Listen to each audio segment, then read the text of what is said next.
तो प्रथम टॉपिक है जैसे भारतीय राज्य व्यवस्था एवं शासन। इसमें सबसे पहले हम ही देखते हैं कि भारत का संवैधानिक विकास।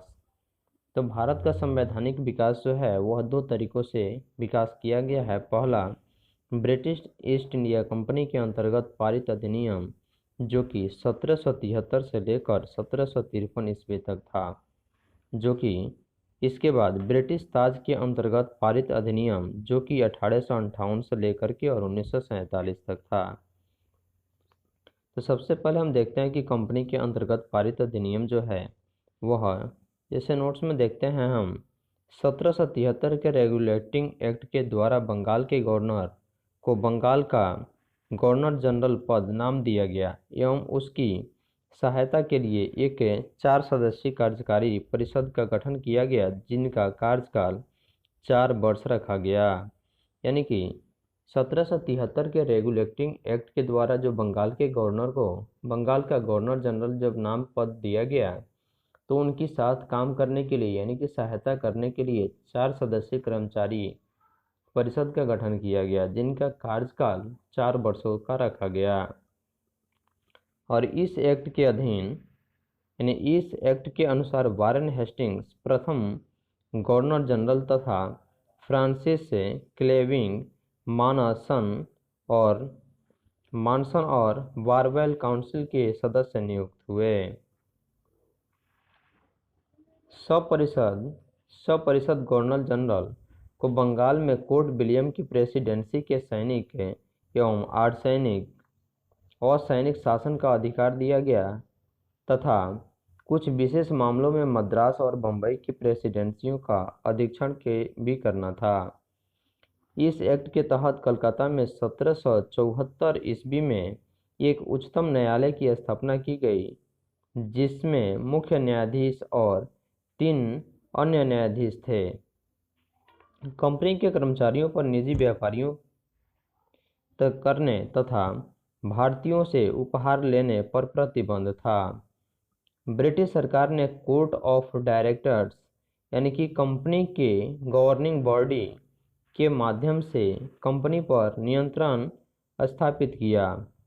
पिट्स इंडिया एक्ट जो कि 1784 ईस्वी द्वारा यह कंपनी के राजनीतिक और व्यापारिक कार्यों का पृथक्करण मतलब कि अलग किया गया।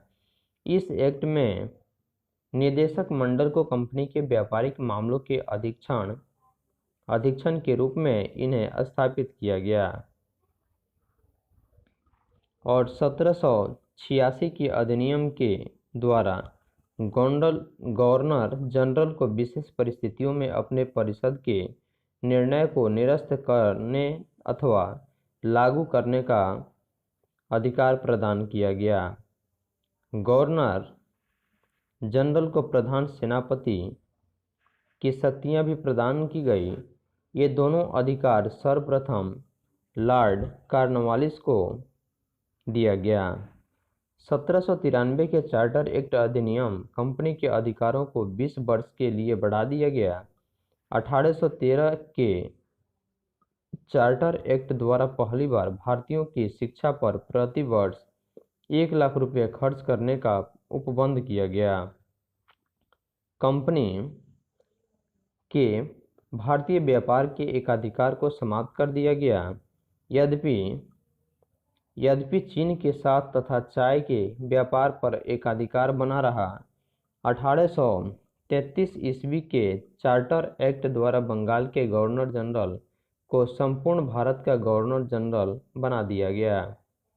इस चार्टर एक्ट की धारा 87 के अनुसार कोई भी भारतीय केवल धर्म, जन्म स्थान, वंश और वर्ण के आधार पर सरकारी सेवा के लिए अयोग्य नहीं समझा जाता था। देश की शासन प्रणाली का केंद्रीकरण कर दिया गया। लॉर्ड विलियम बेंटिंक भारत के प्रथम गवर्नर जनरल थे। कंपनी के समस्त व्यापारिक कार्य समाप्त कर दिए गए तथा भविष्य में उसे केवल राजनीतिक कार्य ही करने थे। गवर्नर जनरल की परिषद में एक कानूनी सदस्य, चौथा सदस्य को सम्मिलित किया गया।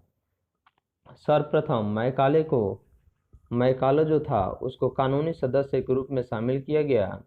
इस एक्ट के तहत सपरिषद गवर्नर जनरल को पूरे भारत के लिए कानून बनाने का अधिकार प्रदान किया गया था। इसी एक्ट में नियुक्तियों के लिए योग्यता संबंधी मानदंड अपनाकर भेदभाव को समाप्त किया गया। 1853 के चार्टर द्वारा विधायी शक्तियों को कार्यपालिका शक्तियों में पृथक करने की व्यवस्था की गई। विधि निर्माण हेतु भारतीय केंद्रीय विधान परिषद की स्थापना की गई। इससे सिविल सेवकों की भर्ती एवं चयन हेतु खुली प्रतियोगिता का शुभारंभ किया गया। अब चलिए प्रश्न संख्या 1 शब्दकोश यानी कि प्रश्नकोश जो है, इसमें प्रश्न है निम्नलिखित में से किस अधिनियम में कलकत्ता में सर्वोच्च न्यायालय की स्थापना का प्रावधान किया गया? इसका उत्तर है रेगुलेटिंग एक्ट 1773। इसमें रेगुलेटिंग एक्ट में कलकत्ता में सर्वोच्च न्यायालय की स्थापना का प्रावधान किया गया था और सर एलिजा एम्पे इसके प्रथम मुख्य न्यायाधीश थे। नेक्स्ट प्रश्न है जैसे कि मिलान करना है, तो सूची 1 तथा सूची 2 को सम्मिलित कीजिए तथा सूचियों के नीचे दिए गए कूट से सही उत्तर का चयन कीजिए। तो कूट संख्या प्रथम, इसमें नियंत्रण परिषद की स्थापना और नियामक अधिनियम 1773। इसका सही उत्तर जो होगा, इसमें सर्वोच्च न्यायालय की जो स्थापना की गई थी, यह सर्वोच्च न्यायालय के अनुसार इसकी जो उत्तर होगा यह ऑप्शन नंबर बी होगा, क्योंकि इसमें सबसे पहले ऑप्शन नंबर बी आंसर होगा। नेक्स्ट प्रश्न है निम्नलिखित में से किससे भारत में अंग्रेजी शिक्षा की नींव पड़ी?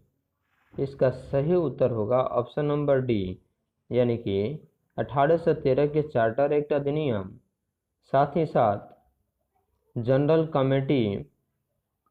कमेटी ऑफ पब्लिक इंस्ट्रक्शंस 1823 और ऑप्शन नंबर 3 प्राच्यविद और आंगल विवाद, यानी कि इन सभी के कारणों से क्या पता चला कि भारत में अंग्रेजी शिक्षा की नींव पड़ी। ईस्ट इंडिया कंपनी ने ओरिएंटल शिक्षा की प्रचलित प्रणाली को हतोत्साहित किया तथा पश्चिमी शिक्षा और अंग्रेजी भाषा को बढ़ावा दिया। 1813 में चार्टर अधिनियम में भारत में शिक्षा के प्रसार